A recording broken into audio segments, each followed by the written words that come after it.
السلام عليكم ورحمة الله تعالى وبركاته.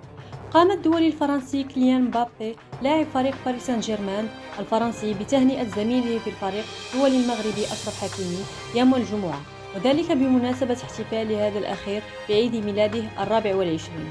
وقد قام بنشر صورة تجمعه مع حكيمي عبر حساباته على مواقع التواصل الاجتماعي، وعلق عليها: يوم استثنائي لشخص استثنائي، عيد ميلاد سعيد أخي. هذا وقد احتفل النجم المغربي أشرف حكيمي بعيد ميلاده 24 رفقة عائلته وأصدقائه. أترككم مع الفيديو، ولكن قبل ذلك المرجو الاشتراك في القناة وتفعيل زر الجرس والضغط على زر لايك ليصلكم كل جديد، وشكرا.